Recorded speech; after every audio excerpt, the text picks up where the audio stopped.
வசனத்தில் அடுத்தவர் சொல்றாரு, உத்தமமான ஜனத்தை கர்த்தருக்கு ஆயத்தப்படுத்தும்படியாக அவன் எலியாவின் ஆவியையும் பலமுடையவனாய் அவருக்கு முன்னே நடப்பான் என்று கர்த்தருடைய வார்த்தை அவ்விதமாக அவருக்கு சொல்லப்பட்டது. எனக்கு அன்பானவர்களே, இந்த யோவான் ஸ்நானகன் உருவான இந்த வரலாறிலே அவன் கர்த்தருடைய கிருபையை பெற்ற ஒரு மனுஷனாக அவன் எப்படி மாறினான் என்பதை குறித்து நாம் சிந்திக்கும் பொழுது, இந்த யோவான் என்கிற அந்த வார்த்தைக்கு ஆணித்தரமான ஒரு அர்த்தம் என்னன்னா, கர்த்தரால் கிருபை பெற்ற, யெகோவா கருணை கொடையாளி என்பதற்கான ஒரு அர்த்தம். அது கர்த்தரால் கிருபை பெற்றவன் என்று ஒரு அர்த்தம், யெகோவா கருணை கொடையாளி என்பது இன்னொரு அர்த்தம்.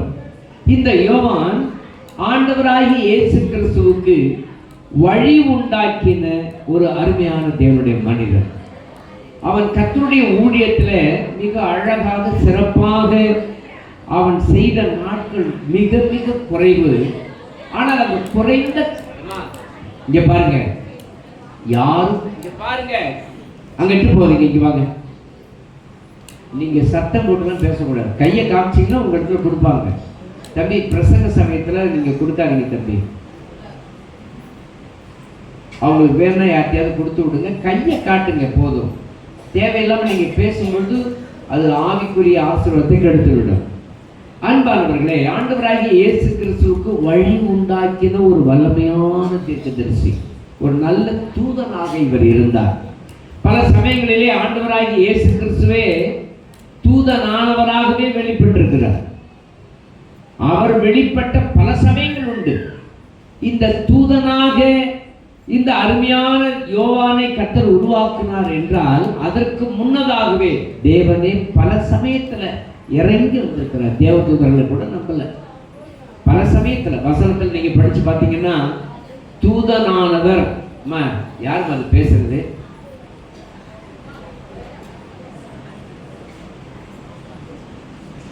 அன்பானவர்களே, அது ஒரு ஒழுங்கீனமான ஒரு காரியம். ஆண்டவராகிய இயேசுவே பல சமயங்களிலே தூதனவராக இறங்கி வந்திருக்கிறார். எத்தனையோ சமயங்கள் பார்த்தீங்கன்னாக்க, இந்த யோவானுக்கு எழுதின இந்த சுவிசேஷத்துல இவனை குறித்து தெளிவாக எழுதப்பட்டிருக்கிறது. மத்தேயுவில் எழுதப்பட்டிருக்குது, மார்க்கில் எழுதப்பட்டிருக்குது, லூக்காவில் எழுதப்பட்டிருக்குது. எல்லா சுவிசேஷங்களிலேயும் யோவான் ஸ்நானகனை குறித்து மிக திட்டமாக சொல்லப்பட்டிருக்கிறது. இந்த யோவான் எப்படிப்பட்டவன் என்பதை குறித்து வசனம் சொல்லுகிறது, தாயின் வயிற்றில் இருக்கும் பொழுதே பரிசுத்த ஆவியானவரால் நிரப்பப்பட்டவன். நீங்களும் நானும் அப்படி இல்லை. மரியா போய் அவனுக்காக ஜெபிக்க ஆரம்பித்த பொழுது அவள் வயிற்றுக்குள் இருந்த குழந்தை பரிசுத்த ஆவியானவரால் துள்ளிற்றுன்னு வசனம் சொல்லுது. அது மாத்திரமல்ல, குழந்தை இல்லாமல் இருந்த சகரியா, எலிசபெத் இவர்களுக்கு முதிர் வயதுல இவன் பிறந்தவன். அதோடு தேவதூதனால் முன்னுரைக்கப்பட்டு பெயரிடப்பட்டு அவர் பிறந்தவர். இயேசுவுக்கு வழியை ஆயத்தம் செய்த ஒரு மனுஷன். மல்கியா 4:5-6 வசனங்களை நீங்கள் படிக்கும் பொழுது தீர்க்க தரிசன வசனத்தின்படியே இவன் அந்த வசனத்திற்காகவே பிறந்த ஒரு தேவனுடைய மனிதன். மத்தேயு 3:4 வசனத்திலேயும், மார்க் 1:3-4 வசனங்களிலேயும், லூக்கா 3வது அதிகாரம் 2-5 வசனங்களிலேயும், யோவான் 1வது அதிகாரம் 19-23 வசனங்களிலேயும் நீங்கள் படிக்கும் பொழுது வனாந்தரத்தில் குறிப்பிடுகிறவருடைய சத்தம் என்று இவனுக்கு ஒரு பெயர் உண்டாயிருக்கிறது. அது மாத்திரமல்ல, எனக்கு அன்பானவர்களே, லேவியருக்கு எழுதின புத்தகத்துல 11வது அதிகாரம் 22வது வசனம் சொல்லுகிறது. நீங்கள் வீட்டில் போய் படிச்சு பாருங்க. என்னென்ன ஆகாரத்தை புசிக்கலாம் என்று சொல்லும் பொழுது இந்த வெட்டுக்கிளியையும் புசிக்கலாம் என்று எழுதப்பட்டிருக்கிறது. சாதாரண நாம பார்க்குற வெட்டுக்கிளி இல்லை, இது சாப்பிடக்கூடிய அளவுக்கு உள்ள ஒரு நல்ல உணவான ஒரு பறவை. அந்த வெட்டுக்கிளியையும் காட்டு தேனையும் இவன் ஆகாரமாய் கொண்டவன். என கண்பானவர்களே, அது மாத்திரமல்ல, ஒட்டக மயில் உடையை தரித்து தனது அறையில் வார்க்கச்சை கட்டியிருந்த ஒரு மனிதன். யூதேய தேசத்தாரும் எருசலேம் நகரத்தாரும் இவரிடத்தில் வந்து யோர்தானில் ஞானஸ்நானம் பெற்றார்கள். வழியை ஆயத்தப்படுத்துகிறவன் என்று இவனை குறித்து ஆண்டவர் சொன்னாலும் இவன் ஆண்டவராகிய இயேசுவுக்கு ஒரு நல்ல தோழனாக கூட இருந்தார். இயேசு கிறிஸ்து இவனால் ஞானஸ்நானம் பெற்றார். ஸ்திரீகளிடத்தில் பிறந்தவர்களை குறித்து சொல்லும் பொழுது ஆண்டவராகிய இயேசு சொல்றாரு, யோவான் ஸ்நானங்களை விட ஒரு சிறந்த மனுஷன் யாருமே பிறக்கலை இது வரைக்கும் அப்படின்னு தெளிவா சொல்றார். அன்பானவர்களே, இயேசு கிறிஸ்து ஒரு அற்புதமான ஒரு மனிதனை தனக்கு முன்னாக அனுப்புகிறார். அவன் எலியாவின் அபிஷேகம் உடைய ஒரு மனுஷன் என்று வேதம் சொல்லுகிறது. எனக்கு அன்பானவர்களே, அந்த தேவன் தன்னுடைய நடத்துதல்களிலே பல சமயங்களிலே இறங்கி போய் அவர் தேவன் என்று பாராதபடியான ஒரு ஆசீர்வாதங்களை மக்களுக்கு கொடுத்திருக்கிறார். நீங்கள் வாசிக்கிற பொழுது 22வது அதிகாரம் ஆபிரகாமுடைய வசனங்களை சொல்லப்பட்டிருக்கும் பொழுது, ஆபிரகாம் 16வது அதிகாரம் 7வது வசனத்தில் அவன் வேலைக்காரியாகிய ஆகாரை திருமணம் செய்கிறான். அந்த வேலைக்காரி தன்னுடைய நாச்சியாருடைய கொடுமை தாங்க மாட்டாதபடி தப்பித்து ஓடுகிறார். சூரூருக்கு போகிற வனாந்தரத்தில் இருக்கும் பொழுது தேவன் அவரிடத்தில் வந்து, நீ எங்கே போகிறாய், நீ திரும்பவும் நாச்சியார் அன்றைக்கு போன்னு சொன்ன உடனே திரும்ப அவர் போகிறார். அந்த கரிசனை ஏன் தேவனுக்கு வந்தது என்று சொன்னார், இவர்கள் தேவனுடைய கிருபைக்குள்ளான ஒரு பாத்திரம் என்பதை அறிந்து, விசேஷமாக இவருடைய வம்சத்தில் பிறக்கிறவனையும் குறித்து தேவன் ஒரு ஜெபத்தோடு அவனிடத்தில் ஒரு உத்தரவாதத்தை ஆபிரகாம் கேட்டபடினாலே அவர்களை கரிசல் கொண்டு அந்த குடும்பத்தை காப்பாற்றுகிறார். 16வது அதிகாரம் 9வது வசனத்தில் வாசிக்கிற பொழுது, நீ உன் ஆட்சியர் அன்றைக்கு திரும்ப போய் அவள் கையின் கீழாக அடங்கியிரு என்று சொல்லுகிறார். அது மாத்திரமல்ல, தம்பி யாரும் பேசக்கூடாது. 22:11 வாசிக்கிற பொழுது, ஆதியாகமம் புத்தகம் 22:11 வாசிக்கிற பொழுது, அப்பொழுது கர்த்தருடைய தூதனானவர் வானத்திலிருந்து இறங்கி வந்து ஒரு சத்தத்தோடு கூட அவர் பேசுகிறார்.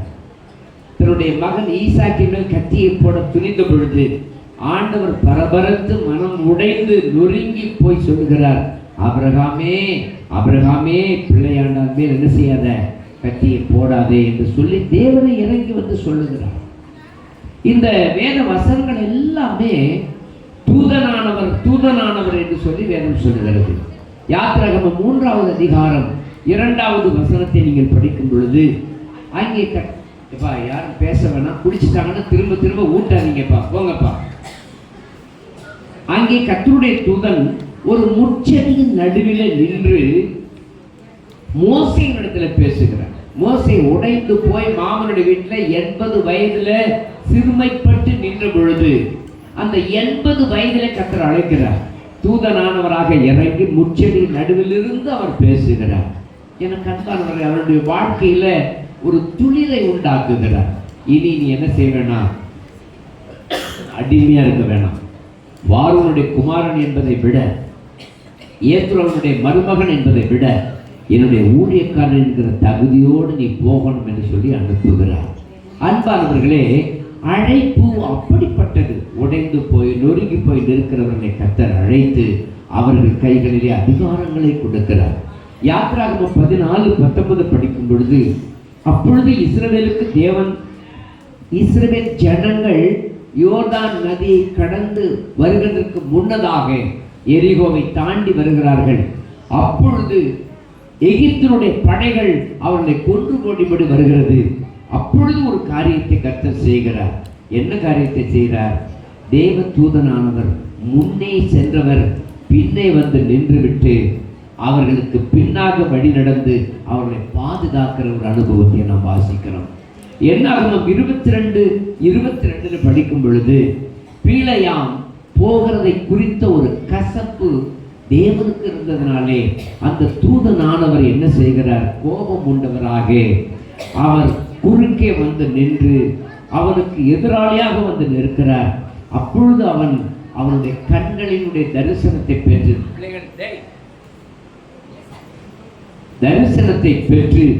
அவர்கள் அதன் பிறகு தங்களுடைய தவறுகளை உணர்ந்து அந்த பீலையம் ஆண்டவருடைய சமூகத்தில் நிற்கிறதையும் நாம் வாசிக்கிறோம். தன்னுடைய பிள்ளைகளுக்கு எதிரடையாக யார் வந்து நின்றாலும் ஆண்டவர் சும்மா விடவே மாட்டார். தேவன் இறங்கி வந்து விடுவார். அந்த தேவனுக்கே ஒரு தூதன் ஒருவன் தேவைப்படுகிறான். அவன்தான் இந்த யோவான் ஸ்நானகன்.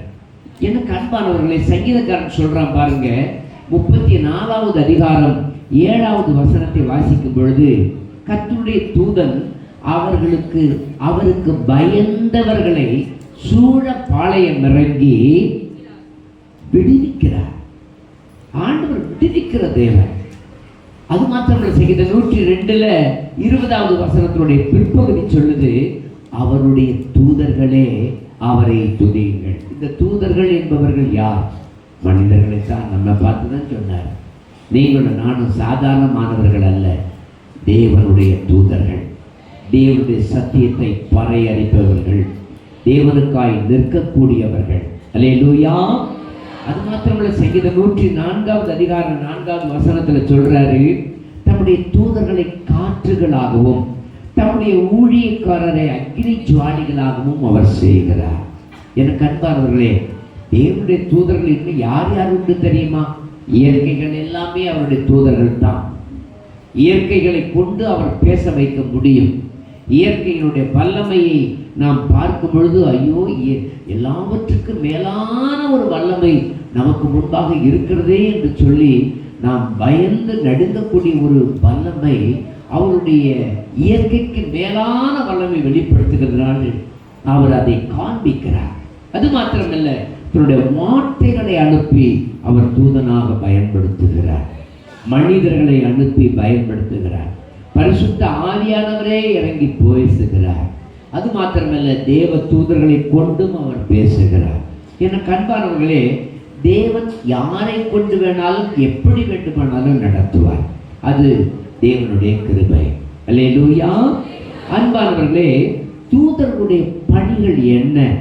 தேவனுடைய திட்டங்களை சொல்பவர்கள், தேவனுடைய திட்டங்களை செயல்படுத்துகிறவர்கள், தேவனுடைய திட்டங்களை பாதுகாக்கிறவர்கள், தேவ பிள்ளைகளை விடுவிக்கிறவர்கள்.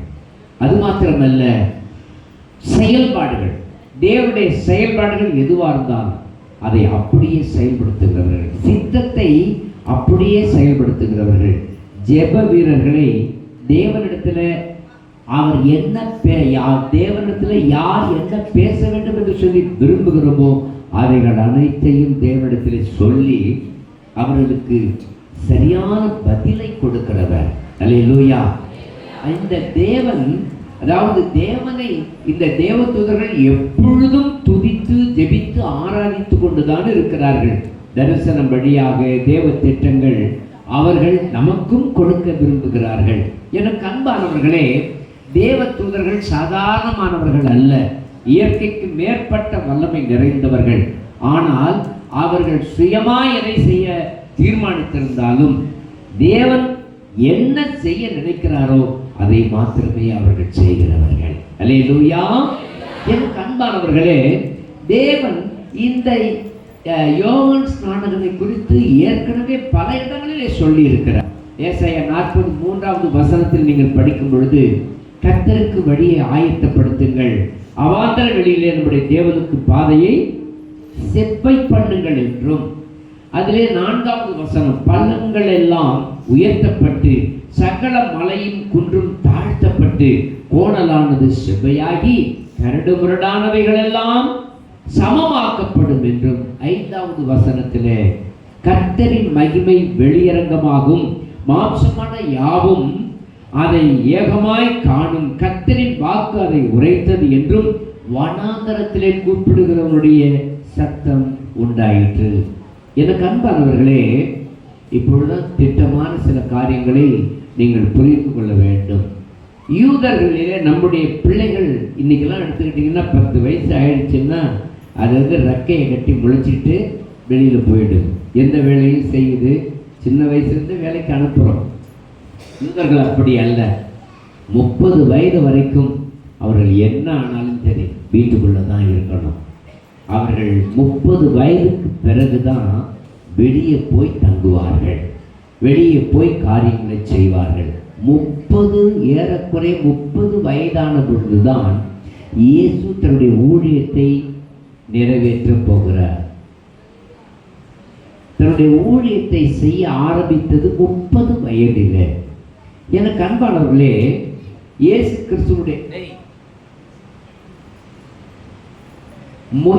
கிறிஸ்துவனுடைய ஊழியத்தை தொடங்குவதற்கு முன்பு கிட்டத்தட்ட 6 மாதங்கள் மூத்தவன் இந்த யோவான் ஸ்நானகன். எலிசபெத்தினுடைய குமாரன் இந்த யோவான் ஸ்நானகன். இந்த எலிசபெத்துக்கு கிட்டத்தட்ட குழந்தை உண்டானதுக்கு பிறகு 4 மாதங்களுக்கு பிறகுதான் இயேசு உருவாகிறார். இந்த அன்பான தேவனுடைய பிள்ளைகளே, இந்த 6 மாதத்துக்கு முன்னாடியே 30 வயது அவருக்கு ஆயிடுச்சு. அந்த 30 வயது ஆன உடனே இந்த யோவான் ஸ்நானகன் புறப்பட்டு ஒரு இடத்துக்கு போய்விட்டார். இப்பொழுதுதான் சில காரியங்களை நீங்கள் சிந்திக்க வேண்டும்.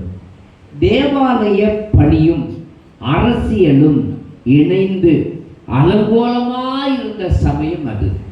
ஏரோதுடைய ஆளுகை பெருகி இருந்த சமயம். ஏரோது வந்து பல நஷ்டங்களை உருவாக்கின காலம். அரசியலும் அவன் ஆலயத்தை கட்டினதுனாலே ஆலயத்தின் மேல் அதிகாரமுடையவனாக இருந்து அந்த ஆலய பணிகளை அவன் செயல்படுத்தினதுனாலே ஆலயத்தினுடைய சகல காரியங்களுக்குள்ளேயும் அவன் தலையிட ஆரம்பித்தான். இந்த நிலைமைகளிலே அங்கே இருந்த அந்த தேவாலய பணிகளை செய்து கொண்டிருந்த லேவி கோத்திரத்தில் இருந்து ஒரு பகுதியினர் யெகோவாவை மட்டுமே சார்ந்து நின்று அரசியல் தலைவர்களையும் அரசியல்வாதிகளையும் அவர்கள் ஜெயிக்க முடியாமல் போராடி தோற்று அவர்கள் சவக்கடல் அருகிலே இருக்கிற ஒரு மலை குகைகளிலே போய் கிட்டத்தட்ட ஒரு 150 குடும்பத்தார் தங்கினார்கள். ரொம்ப முக்கியமான காரியம். சவக்கடல் அருகேயுள்ள குகைகளிலே அவர்கள் தங்கியிருந்தார்கள். அவர்களுடைய உடை ஒட்டக மயிரும் காட்டுத்தேனும் வறுத்த வெட்டுக்கிளியும் தான். இதை மட்டும்தான் சாப்பிடுவார்கள். அவர்களுடைய பெயர் எசீம் என்பதாகும். யாரிடத்திலையும் பேச மாட்டாங்க, அவர்களுக்குள்ளேயே பேச மாட்டாங்க, சைகையினால தான் பேசுவாங்க. அவ்வளவுதான். அவ்வளோ பயபக்தியோடு வார்த்தைகளிலே கூட பாவம் செய்யக்கூடாது என்று அந்த எசீம் சமயத்தார் அவ்வளவு பயபக்தியோடு இருந்தார்கள். என அன்பானவர்களே, ஒவ்வொரு நாளும் நல்லா கவனிக்கணும். ஒவ்வொரு நாளும் அவர்கள் காலை எழுந்த உடனே அவர்கள் தங்கியிருக்கிற இடத்திற்கு எதிர்த்தாப்புல ஒரு குழியை வெட்டி ஒரு குழியை வெட்டி அது ஒரு சின்ன ஒரு என்ன சொல்றது, ஒரு சின்ன குளம் குட்டை மாதிரி உண்டாக்கி வச்சிருப்பாங்க. நல்ல தண்ணியை சேமித்து வைத்திருப்பார்கள். அந்த நல்ல தண்ணீர்ல காலை எழுந்த உடனே தண்ணீர்ல மெதுவா இப்படியே தான் இறங்கி வருவாங்களாம். இப்படியே போய் தண்ணியில ஒரு தடவை 2 தடவை 3 தடவை மூழ்கி அங்கே போயிடுவாங்க. இரவு நேரத்திலையும் அதே மாதிரிலாம் அவங்க செய்வாங்க. அதை வழக்கமாக அவர்கள் செய்திருந்தார்கள். எனக்கு அன்பானவர்களே, அவர்கள் ஒவ்வொரு நாளும் காலை ஆகாரத்தை உட்கொண்ட பிறகு அல்லது மத்திய ஆகாரத்தை உட்கொண்ட பிறகு அவர்கள் எழுந்து போய் தோல் சுருள்களை தயார் செய்து வேத வசனங்களை அதில் எழுதி அந்த வேத வசனங்களை சுருள் சுருளாக சுற்றி பானைகளிலே வைத்து அவர்கள் தங்கியிருந்த குகைகளிலே மூடி மூடி வைத்திருந்தார்கள். அவர்களுடைய 24 மணி நேர வேலையே என்னதான்னா தோல் சுருள்ல கர்த்தருடைய வேதாகமத்தை எழுதி வைத்தார்கள்.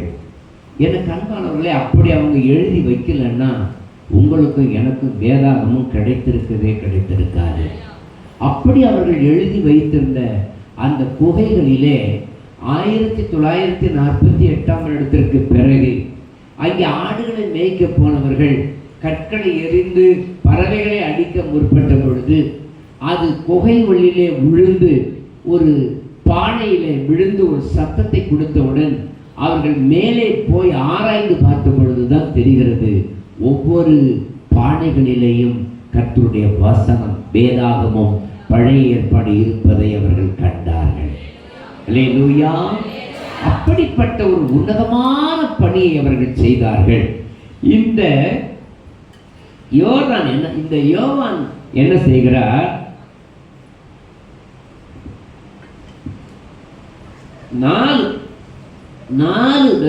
30 வயது ஆன பொழுது, இயேசுவுக்கு 30 வயதாகிறதுக்கு முன்னதாகவே 30 வயதான பொழுது, அந்த 30 வயதுக்கு அடுத்த நாளே அவன் எசீம் என்ற இந்த மக்களோடு சேர்ந்து கொண்டான்.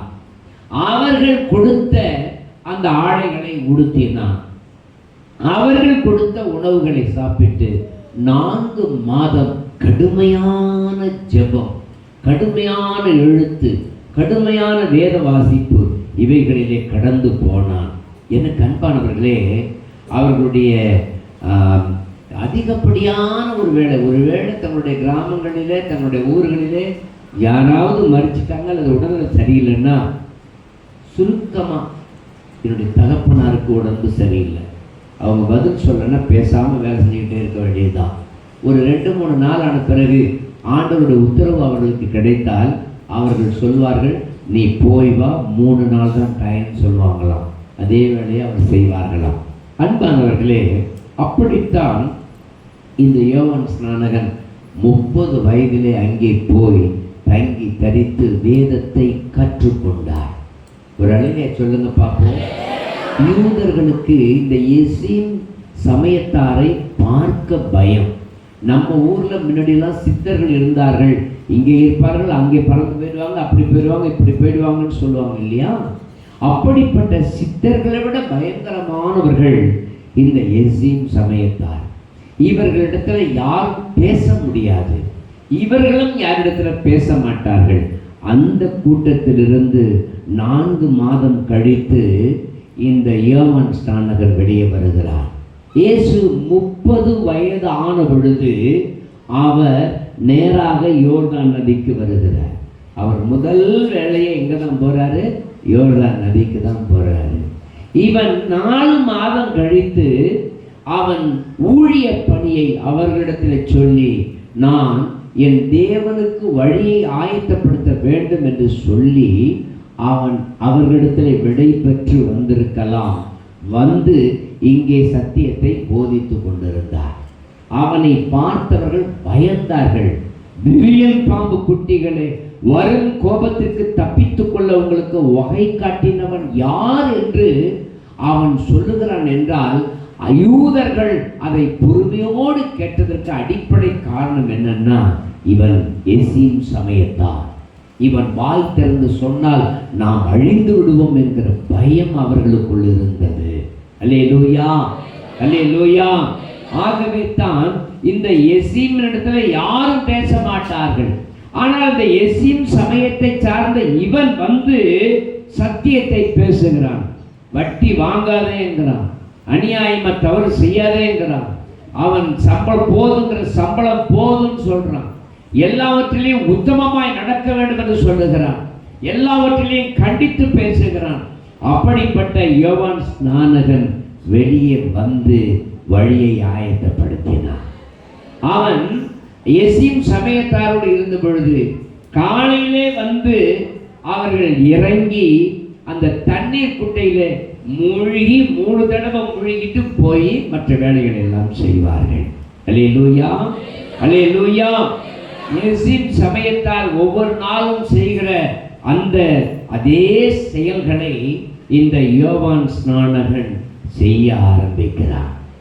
அவன் ஜனங்களுக்கு சொல்லுகிறான், உங்கள் பாவங்களை தண்ணீரில் மூழ்கி அழிக்க வேண்டும், நீங்கள் நீதிக்கு பிழைக்க வேண்டும், நீங்கள் இயேசு கிறிஸ்துவுக்குள்ளே நீங்கள் உங்களை மரணத்துக்குள்ளாக அடக்கம் செய்யப்படுகிற இந்த ஞானஸ்நான ஆராதனைகளுக்குள் கடந்து போக வேண்டும் என்று சொல்லி கடிந்து கண்டனம் பண்ணி பேசின பொழுது அத்தனை பேரும் ஏற்றுக்கொண்டார்கள். கரங்களை தட்டி ஒரு அலையிலையா சொல்லுங்க. இயேசு கிறிஸ்து வருகிறார். 30 வயது அவருக்கு ஆகிறது. யோவான் ஸ்நானகனுக்கு 6 மாதம் ஆகிற பொழுது இயேசுவுக்கு 30 வயதாகிறது. அவர் எழுந்து புறப்பட்டு யோர்தானுக்கு வருகிறார். யோர்தானுக்குள் வந்த பொழுது யோவானால் அதன் பிறகு எந்த வேலையும் செய்ய முடியவில்லை. அந்த இயேசுவை பார்த்து சொன்னான், இதோ உலகத்தின் பாவத்தை சுமந்து தீர்க்கிற தேவ ஆட்டுக்குட்டி என்று சொல்லுகிறான். அவர் இங்கே வருகிறார். வந்த உடனே அவர் சொல்லுகிறார், ஞானஸ்நானத்தை எனக்கு கொடு என்று.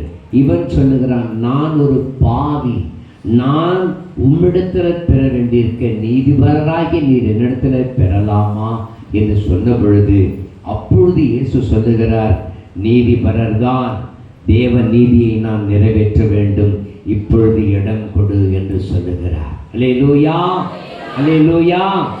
அந்த யோவான் ஸ்நானகன் உருவாக்கிய அந்த புது வழியை ஆண்டவராகிய இயேசு முதலாவது ஏற்றுக்கொண்டார்.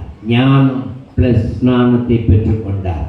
ஞான ஸ்நானம் எடுத்து அதன் பிறகு அவருடைய வாழ்க்கையில் 3.5 வருடங்களுக்கு பிறகு மரணம் அடைகிறார். இயேசுவின் மரணம், அடக்கம் பண்ணப்படுதல் 2வது, 3வது உயிர்த்தெழுதல் என்கிற சத்தியத்தை நீங்களும் நானும் உணர்ந்து ஏற்றுக்கொள்ளும் பொழுது, நாம் ஞானஸ்நானம் எடுக்கும் பொழுது இயேசுவோடு சிலுவையிலே மரிக்கிறோம், அடக்கம் பண்ணப்படுகிறோம், சிதைக்கப்படுகிறோம் என்பதை உணர்ந்து ஒப்பு கொடுக்கும் பொழுது, தண்ணீருக்குள்ளே மூழ்கும் பொழுது, தண்ணீரிலே அடக்கம் செய்யப்படும் பொழுது, தண்ணீருக்குள்ளிருந்து வெளியே வருகிற பொழுது, உயிர்ப்பிக்கப்படும் பொழுது, எனக்கு அன்பானவர்களே, யோவான் ஸ்நானகன் அறிமுகப்படுத்தின வழியை இயேசு பெற்றுக்கொண்டார். நீங்களும் நானும் அந்த வழியை பின்பற்றுகிறோம். கரங்களை தட்டி ஆண்டவருக்கு நன்றி சொல்லுங்கள். யோவான் என்ன வழியை ஆயத்தப்படுத்தினான்? முதலாவது இயேசுவின் மரணத்தை அவன் அறிமுகப்படுத்தினான். 3 தடவை காலையிலே தண்ணியில மூழ்கி அவன் கடந்து வருவது எல்லாம் ஒரு மூல சத்தியமாகவே அமைந்திருந்தது. எனக்கு அன்பானவர்களை, இயேசுவின் மரணத்தை அவன் காண்பித்தார், இயேசுவின் அடக்கத்தை அவன் காண்பித்தார், இயேசுவின் உயிர்த்தெழுதலை அவன் காண்பித்தார். ஆகிய 3ஐயும் நம்மோடு இணைத்து நாமும் இயேசுவோடு மரித்து அடக்கம் பண்ணப்பட்டு உயிர்த்தெழுதலின் அடையாளமாகிய ஞான ஸ்நானத்தை யோவான் ஸ்நானகன் நமக்கு அறிமுகமாக கொடுத்தார். கரங்களை தட்டி ஆண்டவருக்கு நன்றி பலிகளை செலுத்துவோமா?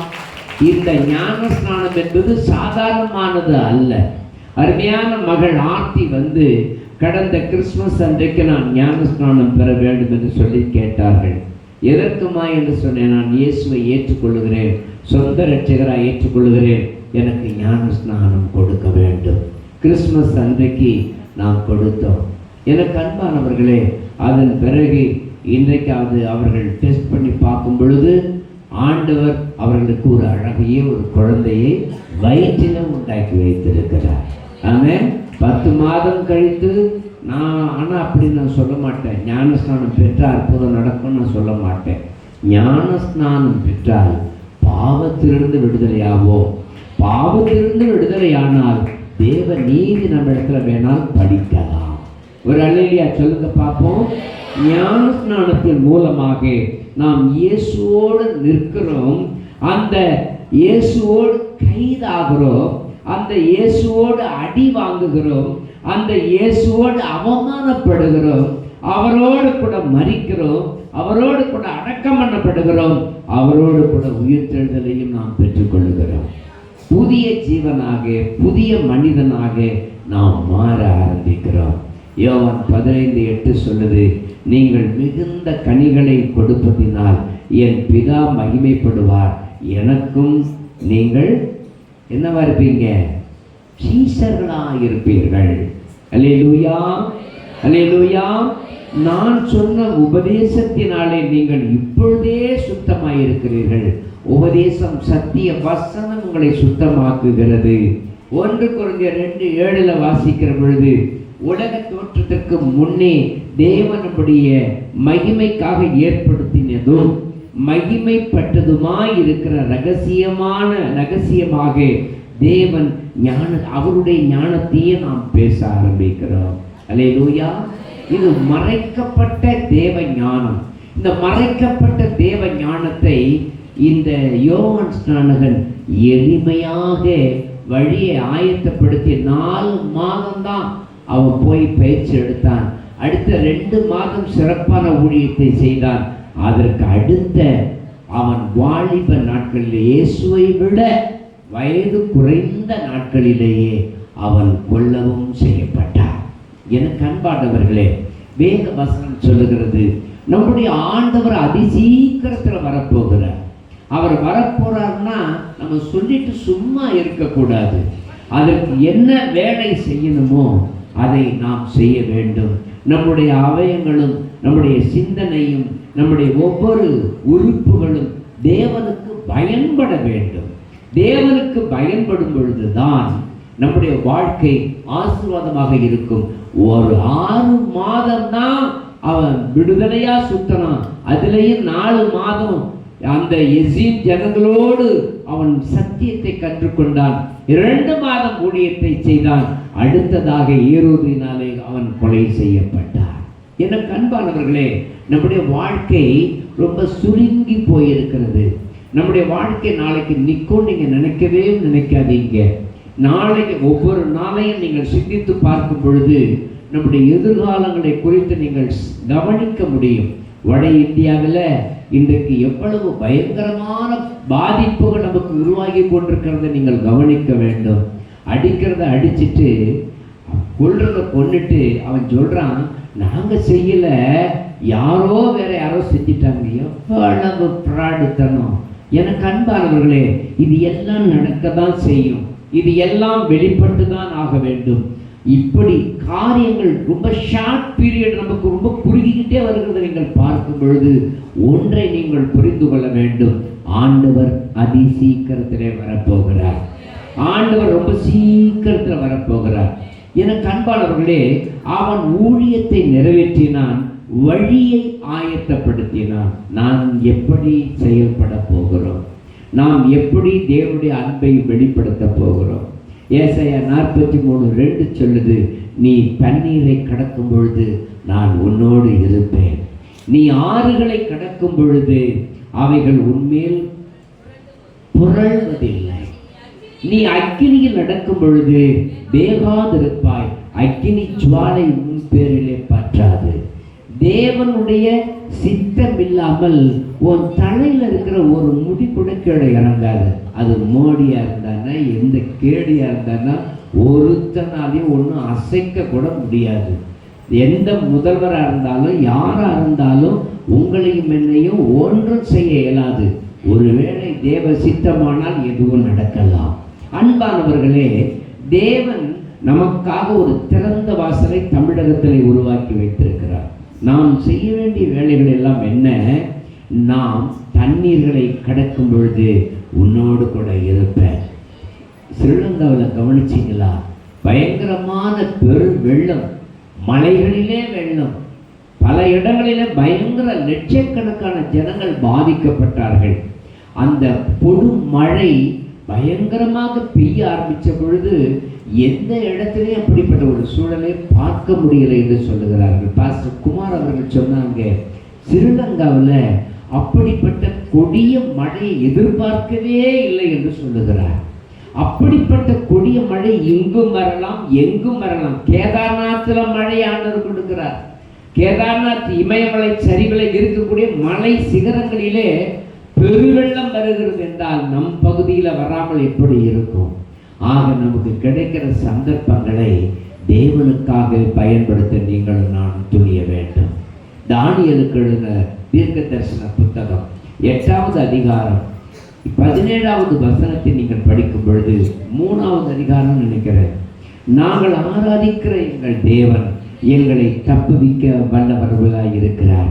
அவர் எரிகிற அக்கினி சூளைக்கும் ராஜாவாகிய உம்முடைய கைக்கும் நீங்களாக்கி விடுவிப்பார்.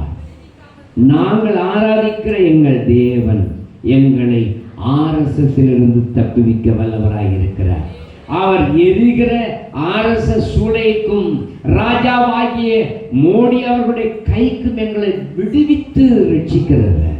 ஒருவேளை விடுவிக்காமல் போனாலும் நாங்கள் உம்முடைய தேவர்களுக்கு ஆராதனை செய்வதும் இல்லை, நீர் நிறுத்தின பொற்சிலையை பணிந்து கொள்வதும் இல்லை என்கிறது ராஜாவாகிய உமக்கு தெரிந்திருக்க கடவுது. எவ்வளவு உறுதி, எவ்வளவு வைராக்கியம், எப்படிப்பட்ட ஒரு ஆணித்தரமான பதில்கள்! இதெல்லாம் எங்கிருந்து கிடைத்தது, எப்படி வந்தது?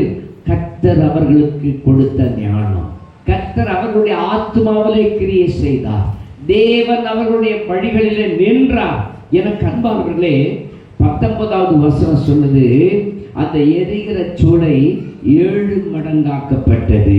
22வது வசனம் சொல்லுகிறது, அந்த நபர்களை தூக்கி சென்ற 3 நபர்களும் அவர்கள் தூக்கி போட்டார்கள். தூக்கி போட்ட உடனே இந்த 3 நபர்களும் செத்து விட்டார்கள். அது மாத்திரமல்ல, 23வது வசனம் சொல்லுது, அக்கினி சூளை நடுவே அந்த 3 பேரும் விழுந்தார்கள், அவர்கள் அக்கினியினால் எரிக்கப்படவில்லை. 25வது வசனம் சொல்லுகிறது, 4 பேர் விடுதலையாய் உலாவுகிறதை அங்கே அவன் எல்லா நபர்களும் பார்க்கிறார்கள். 26வது வசனம் சொல்லுது, அக்கினியின் நடுவிலிருந்து அந்த 3 புருஷரும் வெளியே வருகிறார்கள். இவர்களை பாதுகாத்தது எது? கர்த்தருடைய வார்த்தை. அந்த வார்த்தை உங்களோடு கூட இருக்குமானால் உங்களுக்கு முன்னாக சென்று உங்களுக்கு வழிகளை ஆயத்தப்படுத்தும். உங்களை ஒரு நபரும் ஒன்று செய்ய முடியாது. அது மாத்திரமில்லை, ஏசாயா 44வது அதிகாரம் 22வது வசனத்தை படிக்கும் பொழுது, உன் மீறுதல்களை மேகத்தை போலவும் உன் பாவங்களை கார் மேகத்தை போலவும் அகற்றிவிட்டேன், என்னிடத்தில் திரும்பு, உன்னை நான் மீட்டுக் கொண்டேன். ஒரு அல்லேலூயா சொல்லுங்க பார்ப்போம். ஏசாயா 45:2 வாசிக்கிற பொழுது, நான் உனக்கு முன்னே போய் கோணலானவைகளை செவ்வையாக்குவேன். 4வது வசனம் சொல்லுது, வெண்கல கதவுகளை உடைத்து இருப்பு தாழ்பால்களை முறித்து அந்தகாரத்தில் இருக்கிற பொக்கிஷங்களையும் ஒளிபீடத்தில் இருக்கிற புதையல்களையும் நான் உனக்கு கொடுப்பேன். எனக்கு அன்பானவர்களே, கர்த்தர் உங்களை நடத்தி கொண்டிருக்கிறார். கர்த்தர் உங்களை உருவாக்கி கொண்டிருக்கிறார். உங்களோட வாழ்க்கையில நீங்க இந்த காரியத்தை மாத்திரம் செய்ய ஆரம்பித்தா போதும்.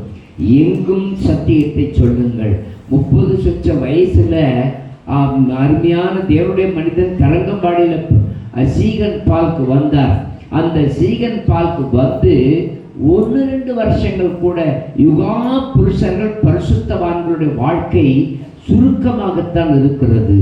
எனக்கு அன்பானவர்களே, அவர்கள் அந்த தேவ மனிதனுடைய உள்ளத்திலே தேவன் கொடுத்த பாரத்தின்படி அச்சு எழுத்துக்களை கொண்டு வந்து தமிழ் எழுத்துக்களை பிரிண்ட் செய்து சகலருக்கும் சுவிசேஷத்தை கொடுத்த அந்த மாண்பை நினைத்து பாருங்கள். வழியை ஆயத்தப்படுத்தினவனை இன்றைக்கும் வரலாறு மறந்தாலும் கர்த்தர் மறக்கவே இல்லை. உங்களையும் கர்த்தர் மறக்கப் போவது இல்லை. நீங்கள் வழிகளை மாத்திரம் ஆயத்தப்படுத்தினார்.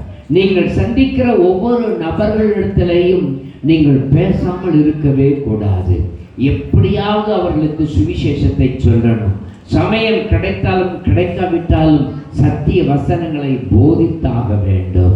அருமையான சாராள் பூபதியினிடத்தில் எனக்கு பிடித்த ஒரு காரியம், தனக்கு எல்லாமே போச்சு, தான் பிள்ளையும் கொண்டுட்டாங்க, தன்னுடைய குடும்பத்தில் எல்லாமே எதிர்ப்பாக போயிடுச்சு, எதுக்கு இந்த ஆண்டவரை கும்பிடணும்னு நினைக்கல. எல்லாமே எதிராய் போனாலும் என் இயேசு ஒருவர் உயிரோடு இருக்கிறார், என் மீட்பர் ஒருவர் உயிரோடு இருக்கிறார். அவர் உயிரோடு இருக்கும் பொழுது நான் ஒவ்வொரு நாளும் அவரை குறித்து சொல்லாமல் எப்படி இருப்பேன் என்று சொல்லுகிற அந்த மாண்பு தான் அவர்களை கர்த்தர் இந்நாள் வரை நடத்தி கொண்டிருக்கிறார். ஒரு தெய்வீக அடியால் படை அவர்களிடத்தில் இல்லை, ஆனால் தேவ பயங்கரம் அவர்களோடு இருக்கிறது. தேவனுடைய வசனம் அவர்களோடு இருக்கிறது.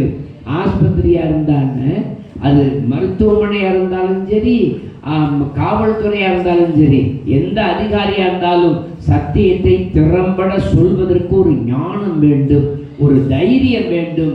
முன்னடையாளமான ஒரு பாத்திரமாக நீங்கள் அப்படி இருந்தால் உங்கள் வாழ்க்கையில சந்தோஷம் உண்டாகும், உங்கள் வாழ்க்கையில மகிழ்ச்சி உண்டாகும்.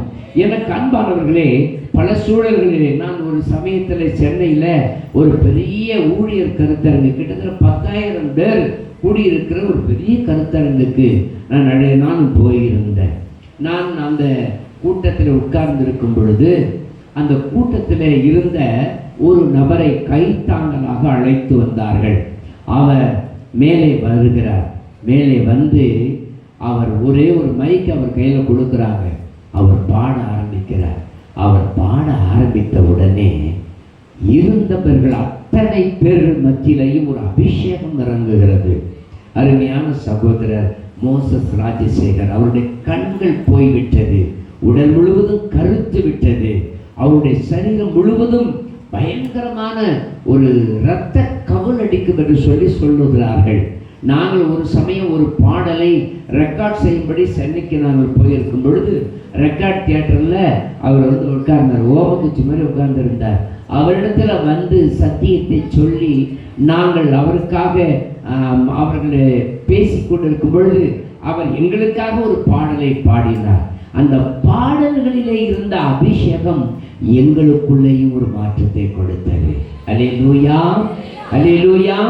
எனக்கு அன்பானவர்களே, வேத வசனத்துல அவர் பாடின பாடல்கள் எல்லாம் அப்படித்தான். ஆயிரக்கணக்கானவர் கூடியிருந்த அந்த இடத்துல அவர் ஒரே ஒரு பாடலை பாடுகிறார். பாருங்க, என்ன எனக்கு இல்லாமற் போனாலும் உன் கிருபை எனக்கு போதும் ஐயா என்ற பாடலை பாடும் பொழுது இருந்த நபர்கள் அத்தனை பேரும் அபிஷேகத்தினால் நிரம்பினார்கள், கண்ணீரிட்டு கதறினார்கள். அவர்கள் சொன்னார்கள், நாங்களும் கூட இயேசுவை பற்றி நாங்கள் எல்லா இடங்களிலேயும் பேசுவோம், தைரியமாய் நிற்போம், மரணம் வந்தாலும் நாங்கள் கவலைப்படுவோம் என்று அவர்கள் சொன்ன பொழுது எங்களுடைய உடல்களில் எல்லாம் மின்சாரம் பாய்ந்ததை போல ஒரு வல்லமை இறங்கிற்று. அல்லேலூயா.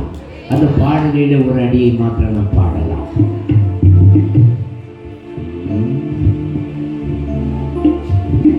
என்னை எனக்கு இல்லாமற் போனாலும் உன் கிருபை எனக்கு போதுமையா.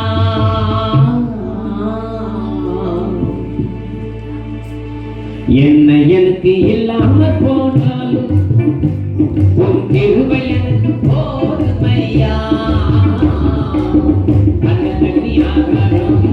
இல்லாமற் போனாலும் போதுமையா. இசையா இவை எனக்கு போதுமையா. என்னை எனக்கு இல்லாமற் போனாலும் உன் கிருபை எனக்கு போதுமையா. சுற்றத்தாரும் உற்றாரும் என்னை மறந்தாலும் நீர் என்னை மறப்பதில்லையே. சுற்றத்தாரும் உற்றாரும் என்னை மறந்தாலும் நீர் என்னை மறப்பதில்லையே. தாய் மறந்தாலும் தந்தை மறந்தாலும், தாய் மறந்தாலும் தந்தை மறந்தாலும் உள்ள கையில் என்னை மறைத்தே. மகனாய் மாற்றி விட்டீரே,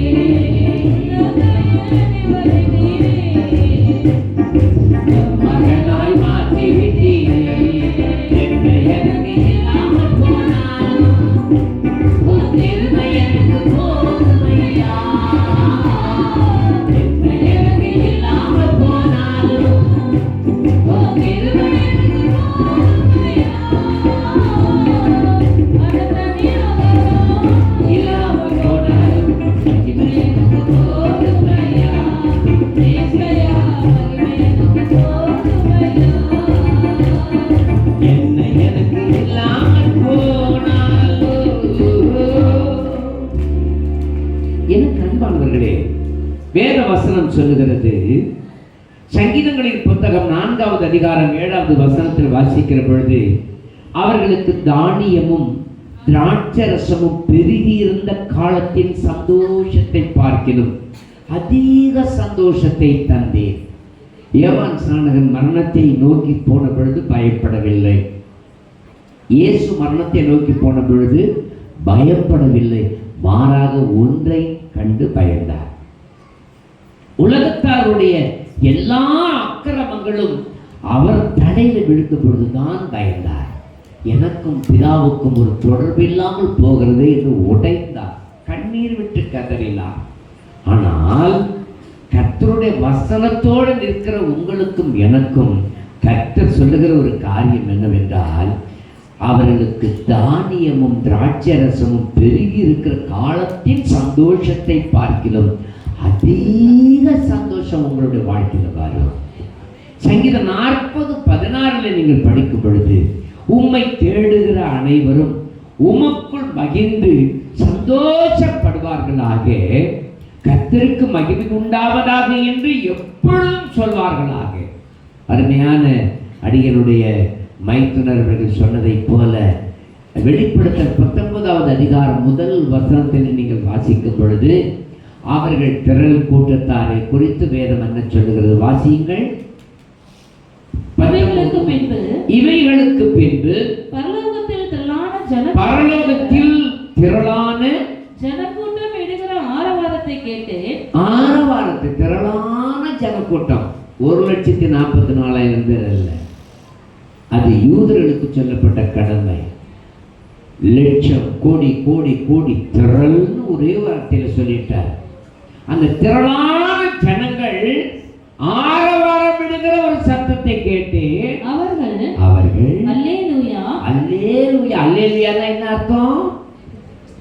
ரட்சணியமும் மகிமையும் கனமும் வல்லமையும் நம்முடைய தேவனாகிய கர்த்தருக்கு உரியது. அல்லேலூயானா என்ன அர்த்தம்? அருமையான மைத்தனர் சொன்ன அதே கருத்து தான். அன்பானவர்களே, சுருக்கமா நீங்க அல்லேலூயா, சில வாய்களில் நீங்க பார்த்தீங்கன்னா கிண்டலா பேசிட்டு போவோம். எனக்கு அதை குறித்து ரொம்ப மகிழ்ச்சியா இருக்கும். அல்லேலூயான்னு சொல்லிட்டல, நீ ரொம்ப தூரம் கிடையாது, சீக்கிரம் இங்க உள்ள வந்துருவேன்னு எனக்கு தெரியும் நான் நினைக்கிறது உண்டு. அல்லேலூயா. யாரும் மௌனமா இருக்கக்கூடாது. நம்முடைய வாழ்க்கை, நம்முடைய எதிர்காலம் தேவனுக்கு சாட்சியாக இருக்கணும். நம்முடைய சகோதரர் இஸ்ரவேல் ராஜேந்திரன் அவர்களிடத்துல எனக்கு பிடித்த ஒரு கருத்து என்ன தெரியுமா? இங்க கேலண்டர்லாம் வாங்கிட்டு போயிடுவார், வாக்கு தத்தமெல்லாம் ஒரு 10-15 வாங்கிட்டு போயிடுவார். ஹாஸ்பிட்டலில் திரும்பின இடமெல்லாம் அந்த வசனம் தான் இருக்கும். வைத்தீஸ்வரர் கோயில் ஹாஸ்பிட்டலில் போய் பார்த்தீங்கன்னா அவர் திரும்பின இடத்துல எல்லாம் அந்த வசனங்களை வைத்திருந்தார். அவருடைய வசனம், கர்த்தருடைய வார்த்தை எங்கும் இருக்கும். அதை பார்த்து ஒரு டாக்டர் ஃபேமிலி இங்கே ரட்சிக்கப்பட்டாங்க. ஒரு இல்லையா சொல்லுங்க பார்ப்போம். மயிலாடுதுறையினுடைய ஜிஹெச்சில் சீஃப் மெடிக்கல் ஆஃபீஸராக இருக்கிறவர் நம்முடைய சத்திய வசனத்தினால் ஜெயிப்பிக்கப்பட்டவர். அவருடைய பேர் என்ன? காசி விஸ்வநாதன். காசி விஸ்வநாதனுக்கு இயேசு தேவை, காசிக்கு இயேசு தேவை. ஒரு இல்லையா சொல்லுங்க பார்ப்போம். ஆமென். முதல் வாரம் வந்தாங்க, அடுத்த வாரம் குழந்தையோடு அவர்கள் சபையில் சாட்சி சொன்னாங்க. ஆமென். அடுத்த வாரமே குழந்தை உண்டாயிடுச்சு. ஆமென். முதல் வாரம் ஞானஸ்நானம், அடுத்த வாரம் குழந்தை உண்டாயிடுச்சு. ஒரு அல்லேலூயா சொல்லுங்க பார்ப்போம். தேவன் வழிகளை திறக்கிறவர், அவரை தேடுகிறவர்கள் மகிழ்ந்து சந்தோஷப்படுவார்களாக. ஆக வழியை ஆயத்தப்படுத்துகிற அந்த இஸ்ரவேல் ராஜேந்திரனை போல நீங்களும் நானும் தெருவாய் வசனங்களை சொல்லணும். ஒரு அல்லேலூயா சொல்லுங்க பார்ப்போம். அல்லேலூயா அல்லேலூயா அல்லேலூயா. எனக்கு அன்பானவர்களே, ஏசாயாவின் தீர்க்க தரிசன புத்தகத்தில் 51:3 முன்னாடி சங்கீதம் 68:3 நீங்கள் படிக்கும் பொழுது, நீதிமான்களோ தேவனுக்கு முன்பாக மகிழ்ந்து களி கூர்ந்து ஆனந்த சந்தோஷம் அடைவார்கள். ஏசாயா 51:3 சொல்லுது, கர்த்தர் சீயோனுக்கு ஆறுதல் செய்வார், அவர் அதில் பாழான ஸ்தலங்களை எல்லாம் தேர்தல் அடையும்படி செய்து அதன் வனாந்தரத்தை ஏதோனை போலவும் அதன் அபாந்தரங்களை கர்த்தரின் தோட்டத்தை போலவும் ஆக்குவார். சந்தோஷமும் மகிழ்ச்சியும் துதியும் கீத சத்தமும் அதில் உண்டாயிருக்கும். தேவனுடைய சபைக்கு தேவன் கொடுக்கிற ஒரு வாக்குத்தத்தம் என்ன தெரியுமா? வனாந்தரம் ஏதேன் தோட்டமாய் மாறும். அல்லேலூயா. பாழான ஸ்தலங்களை எல்லாம் தேர்தல் அடையும்படி செய்வார். தேவனுடைய தோட்டத்தை போல அவாந்தரங்களை மாற்றுவார். சந்தோஷமும் மகிழ்ச்சியும் துதியும் கீத சத்தமும் அங்கே உண்டாயிருக்கும். தேவனுடைய சபை தேவனுடைய வசனத்தினால் நிரப்பப்பட்டிருக்கும்.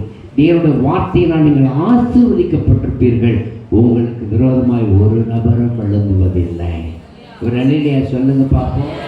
ஏசாயா 66:5 நீங்கள் படிக்கும் பொழுது, கர்த்தருடைய வசனத்திற்கு நடுங்குகிறவர்களே, அவருடைய வார்த்தையை கேளுங்கள்.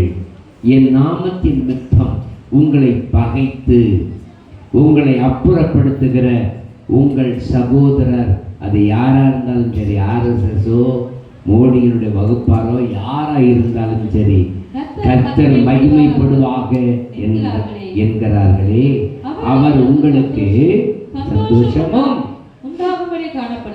சந்தோஷம் உண்டாகும்படி காணப்படுவார். அவர்களோ வெட்கப்படுவார்கள். இப்பவே அமெரிக்காவில் ஆப்பு வச்சாச்சு. இல்லையா? உலக கிறிஸ்துவ நாடுகள் எல்லாத்திலையும் சைனா எவ்வளவு கொடூரமாய் நின்றது தெரியுமா? கிறிஸ்தவர்களுக்கு எவ்வளவு விரோதமாய் நின்றது தெரியுமா? இன்னைக்கு சைனாவில் 80% ரட்சிக்கப்பட்டவர்களாய் மாறிவிட்டார்கள். ஆமென். 80% மேல வந்துட்டாங்க. அது தடுக்க முடியாது. மதம் மாறுவது தவறு, மனம் மாறுவது அவசியம். அன்பானவர்களே, அப்போஸ்தலர் 8:39 வாசிக்கிற பொழுது, எனக்கு அன்பானவர்களே, அவர்கள் தண்ணீரிலிருந்து கரையேறின பொழுது கர்த்தருடைய ஆவியானவர் பிலிப்புவை கொண்டு போய்விட்டார். மந்திரி அப்புறம் அவனை காணாமல் சந்தோஷத்தோடு தன் வழியே போனார். அப்படியானால் என்ன நடக்கும்? நீங்க ஆவியானவர் உங்களை எல்லா இடத்துக்கும் அழைச்சிக்கிட்டு போவார். நீங்க போகிற இடங்களெல்லாம் இயேசுக்கு வழியை ஆயத்தப்படுத்துங்கள். நீங்கள் போகிற இடங்களெல்லாம் இயேசுதான் சர்வ வல்லமையுள்ள தேவன் என்பதை சொல்லுங்கள். அப்பொழுது உங்களுக்கு சந்தோஷமும் மகிழ்ச்சியும் உண்டாகும். ஜனங்கள் 90% இந்தியாவில் சத்தியத்துக்குள் வந்துவிட்டால் எந்த RSSும் ஒன்றும் செய்ய முடியாது. அதை யாரும் தடுக்க முடியாது. நாளையே எனக்கு மரணம் வந்தாலும் அதை குறித்து கவலை இல்லை. கர்த்தருடைய அழைப்பிற்கு நாம் கீழ்ப்படியும் பொழுது மேல்படி அதுதான். ஒரு அலையிலையா சொல்லுங்க பார்ப்போம். உங்களுக்கும் எனக்கும் ஒரு மன மகிழ்ச்சியை, ஒரு பெரிய சந்தோஷத்தை கொடுக்கிற தேவனுடைய அன்பை நீங்கள் எப்பொழுது உணர்கிறீர்களோ அப்பொழுதே உங்க வாழ்க்கையில் அற்புதம் நடக்கும். ஒரு அலையிலையா சொல்லுங்க பார்ப்போம். பிலிப்பியர் 1:8-18 படிக்கும் பொழுது, இதனால் என்ன? கிறிஸ்து அறிவிக்கப்படுகிறார், அதனால் சந்தோஷப்படுகிறேன், இன்னமும் சந்தோஷப்படுகிறேன். உங்களையும் என்னையும் கேவலமாக கிறிஸ்துவின் நாமத்தை சொல்லி பேசினால் அது கிறிஸ்து மகிமைப்படுவதற்கு சமம். எவ்வளவுக்கு எவ்வளவு நீங்கள் ரத்தம் சிந்துகிறீர்களோ அவ்வளவுக்கு அவ்வளவாய் சபை பெருகும். ஆதி அப்போஸ்தலர்கள் மடிப்பு குலையாம ட்ரெஸ்ஸை போடல, கிழிந்த ட்ரெஸ்ஸு. பரிசுத்த பவுல் சொல்றார், பல கோடிக்கு அதிபதியானவன் சொல்லுகிறான், ஆம், பல சமயத்தில் நிர்வாணமாய் போனேன். 3 தடவை 39 அடிகளை, மாரடிகளை நான் வாங்கினேன். என் உடம்பு முழுவதும் வண்ணானால் கிழிக்கப்பட்டதை போல் இருக்கிறது. ஒவ்வொரு நாளும் துடிக்கிறேன், தவிக்கிறேன், வேதனைப்படுகிறேன். அவன் அப்படி நீட்ட வெள்ளைன்னு சொல்லியுமே என்ன மாதிரி போடவே இல்லை, ஆடைகளே இல்லை. அவன் செய்ததான் என் ஊழியம், நான் செய்து கூட ஊழியம் இல்லை. என்னை எந்த அளவுக்கு சுருக்கி கொள்ள முடியுமோ நான் சிறுக, அவர் பெருகும் பொழுது தேவனுடைய நாமம் மகிமை பெறும். நீங்கள் உங்களை குறைத்து கொண்டு தேவனுடைய நாமத்தை உயர்த்தும் பொழுது தேவன் உங்களுக்குள்ளே என்ன செய்வார் என்றால் மகிழ்ச்சியும், அதாவது சந்தோஷமும் மகிழ்ச்சியும் உங்க வாழ்க்கையில இல்லாமல் இருக்கலாம், உண்டாகிடும். ஒரு அல்லேலூயா சொல்லுங்க பார்ப்போம். அல்லேலூயா, அல்லேலூயா. ஒரு சம்பவத்தை நான் சொல்லி முடிக்க விரும்புகிறேன். சகோதரர் பார்ப்போ என்கிறவர், அவர் பயங்கரமான பாடுகளோடு கை கால்களெல்லாம் வீங்கி கண்ணிலிருந்து ரத்த கலராகி ரத்தம் சொட்ட சொட்ட அவரை இழுத்துட்டு போய் குகையில போட்டாங்க. குகை மாதிரி இருக்கிற ஒரு அறையில், அதில் தான் மூளையில் மலஞ்சால தொட்டியெல்லாம் இருக்கும். அப்போ கண்ணை மூடவும் முடியல, வாயை திறக்க முடியல, மனசு மட்டும் அந்த வலியை தாங்க முடியாமல் துடிக்குது. ஆண்டவரை பார்த்து பேசுது, ஆண்டவரேன்றார். என்னன்னு கேட்குறார். நான் துடிக்கிற ஆண்டவரே, நீ பக்கத்தில் பாருன்றாரு. பக்கத்தில் பார்க்கும் பொழுது பக்கத்தில் கல்வாரி சிலுவையில் எப்படியெல்லாம் சிதைக்கப்பட்டு சிலுவையில் தொங்கி கொண்டிருக்கிறாரோ அதே அனுபவத்தை அங்கே காண்பிக்கிறார்.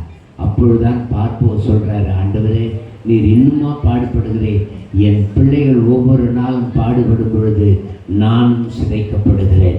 என் பிதாவை நோக்கி நான் சொல்லுகிறேன், என்னுடைய இரத்தத்தை என் பிள்ளைகளுக்காக நான் சிந்துகிறேன். அவர்கள் மகிழ்ச்சியை அடைய வேண்டும், அவர்கள் சந்தோஷம் அடைய வேண்டும், பாடுகளுக்கு தப்ப ஒரு பெரிய ஆசீர்வாதத்தை காண வேண்டும் என்று சொல்லி அவர் சொல்வதாக சொல்லுகிறார்கள். அன்பானவர்களே, சென்னையில் ஒரு தடவை ரிச்சர்ட் உம்ராண்ட் அவர்கள் வந்தார்கள். வந்த பொழுது மேலாடைகளை கழட்டி விட்டு உள்ளாடைகளை மற்றும் போட்டுக்கொண்டு சீரணி அரங்கிலே ஒடியாந்து பார்க்கிறார். என் விழாவை பாருங்கள் என்று பழுக்க காய்ச்சின கம்பி, சொருவப்பட்ட அடையாளங்கள் பழுத்து போய் அப்படியே காயம் உள்ளே கை விரல்கள் விடக்கூடிய அளவுல அநேக காயங்கள் இந்த பக்கத்தில் இருந்துச்சு. இதை நான் சுமந்த பொழுது மகிழ்ச்சியோடு இருக்கிறேன். இன்றைக்கு நான் பாடுகளோடு இருக்கிறேன். பாடுகளிலே நடக்கும் பொழுது எனக்கு மகிழ்ச்சி இருக்கிறது. இப்பொழுது சுகமாக இருக்கும் பொழுது ஆண்டவரை எப்பொழுது அழைத்துக் கொள்வீர் என்கிற ஏக்கம் எனக்குள் இருக்கிறது என்று சொல்லுகிறார். அன்பானவர்களே, உங்க வாழ்க்கையில இதுக்கு பிறகு ஒரு பெரிய மாற்றம் வரணும்னு நீங்க நினைக்க வேண்டாம். பெரிய மாற்றங்களுக்குள்ளே உங்களை நடத்தி கொண்டு இருக்கிறார். ஆனா ஒண்ணு ஒரு ஆளுக்கு கூட சுவிசேஷம் சொல்லாம இருக்காதீங்க. வசன காலண்டர்கள் எவ்வளவு வேண்டுமானால் நான் பிரிண்ட் பண்ணி தரேன். சின்ன சின்ன கார்டுகளாக வசனத்தை நான் பிரிண்ட் பண்ணி நம்முடைய வாக்குத்தத்தம் உள்ள வசனங்களை பிரிண்ட் பண்ணி தரேன். ஒவ்வொரு வாரத்தில் ஒரு நாளாவது தெருவா போய் கொடுங்க. அடிச்சா அடியை வாங்கி கொள்ளுங்க. அதை விட சந்தோஷம் எதுவுமே இல்லை. உணர்றவங்க ஒரு அலிலியா சொல்லுங்க பார்ப்போம். அல்லேலூயா, அல்லேலூயா, அல்லேலூயா, அல்லேலூயா, அல்லேலூயா. அடிகளை நாங்கள் வாங்காமல் எவ்வளவோ அடிகள், எவ்வளவோ அவமானங்கள், எவ்வளவோ போராட்டங்கள் எல்லாவற்றையும் சந்தித்து கிறிஸ்து வரப்போகிறார் என்பதை நாங்கள் சொல்லிக் கொண்டிருக்கிறோம். நீங்களும் சொல்லுங்கள், உங்கள் வாழ்க்கை மாற்றம் அடையும். எத்தனை பேர் நம்புறீங்க? ஒரு அலையிலையா சொல்லுங்க பார்ப்போம். இனிமே நான் ஒவ்வொரு நாளும் இயேசுவை பற்றி சொல்லுவேன் என்று சொல்லுகிறவர்கள் கரங்களை உயர்த்துங்கள் பார்ப்போம். அல்லேலூயா, அல்லேலூயா. ஒவ்வொரு நாளும் இயேசுவை பற்றி சொல்லுகிறவர்களை ஆண்டவர் எதிர்பார்க்கிறார். எத்தனை பேர் அப்படி சொல்லுவீங்க? ஒவ்வொரு நாளும் நான் சொல்லுவேன் சொல்றவங்க எல்லாம் கையை உயர்த்தி ஒரு அலையிலையா சொல்லுங்க பார்ப்போம். அல்லேலூயா, அல்லேலூயா. அப்படி நீங்கள் சொல்லும் பொழுது உங்களுக்கு சந்தோஷமும் மகிழ்ச்சியும் எந்த இடத்துல இருந்தாலும் உண்டாகும். ஒரு ஆமென் சொல்லுங்க, ஒரு அல்லேலூயா சொல்லுங்க. கரங்களை தட்டி கர்த்தரை போற்றுங்க. கர்த்தர் உங்களை கைவிடவே மாட்டார். ஆமென். நாம் இருந்த இடத்துல அப்படியே ஜெபிப்போம். ஆண்டவருடைய கரத்தில் ஒப்பு கொடுப்போம். தேவனுடைய வார்த்தைகளுக்காக நாம் ஜெபிக்க போகிறோம். சகோதரர் பரமானந்தம் அவர்கள் ஜெபிப்பார்கள். முன்னாடி வந்து கூட ஜெபிக்கலாம்.